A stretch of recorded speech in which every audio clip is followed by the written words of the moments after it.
శ్రీకాళహస్తిలోని SSB municipal హైస్కూల్లో ఉపాధ్యాయులు విద్యార్థులు ముందస్తు వినాయక చవితి వేడుకలు నిర్వహించుకున్నారు. ఈ వేడుకల్లో విద్యార్థులు తాము స్వయంగా చేసిన మట్టి గణపతులకు పూజలు నిర్వహించారు.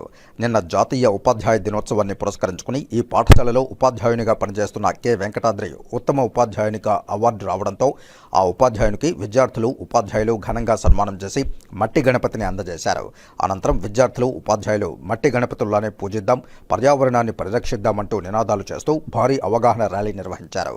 పాఠశాల ఉపాధ్యాయులు అలాగే విద్యార్థినులు మాట్లాడుతూ రసాయనాలు వినియోగించిన విగ్రహాలను పూజించి వాటిని నిమజ్జనం చేసే సమయంలో అటు వాయు కాలుష్యం ఇటు జల కాలుష్యం అవుతుందని, తద్వారా జీవరాశులకు అనేక రకాలైన ఆరోగ్య సమస్యలు ఉత్పన్నమై మృతి చెందుతాయని, రసాయన విగ్రహాలు వాడడం వల్ల పర్యావరణానికి హాని కలుగుతుందని, కాబట్టి ప్రతి ఒక్కరూ మట్టి గణపతులనే పూజించి పర్యావరణాన్ని పరిరక్షించాలని కోరారు. మనము మట్టి వినాయకుడిని కనుక వాడడం వల్ల మన పర్యావరణాన్ని మనం కాపాడుకోగలుగుతాం. అదే రంగులు వేసిన వినాయకుడి వల్ల పర్యావరణాన్ని కాపాడలేము. ఉదాహరణకు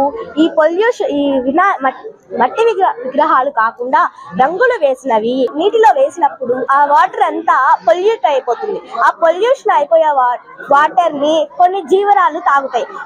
ఉదాహరణకు పాములు, కప్పలు, పురుగులు, ఆవులు, మేకలు ఇలాంటి పశువులు, చేపలు ఇవన్నీ తాగినప్పుడు తనకు అనారోగ్యాలు వచ్చి మరణిస్తాయి. అందువలన నేను చెప్పదలుచుకున్న విషయం ఏంటంటే, మనం రంగుల వినాయకుడిని కాకుండా మట్టితో చేసిన వినాయకుడిని భక్తితో పూజిద్దాం. నేను మా ఇంటి చుట్టుపక్కల ఉన్న వారికి కూడా మట్టి విగ్రహాలనే పూజించమని చెప్పాను.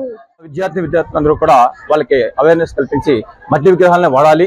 అదేవిధంగా మీరు వాడమే కాకుండా మీ పరిసర ప్రాంతాల్లో ఉన్న వాళ్ళందరినీ కూడా ఆ కుటుంబీకులకు కానీ బంధువులకు కానీ అందరికి కూడా అవేర్నెస్ కల్పించి, అంటే ఇక మీట ఈ ప్లాస్టర్ ఆఫ్ ప్యారిస్ తో కానీ వివిధ రకాల రంగులతో తయారు చేసిన విగ్రహాలన్నింటినీ కూడా సమూలంగా నిర్మూలించి మట్టి విగ్రహాలనే వాడేటట్టుగా పరిసర ప్రాంతాల్లో అందరికీ కూడా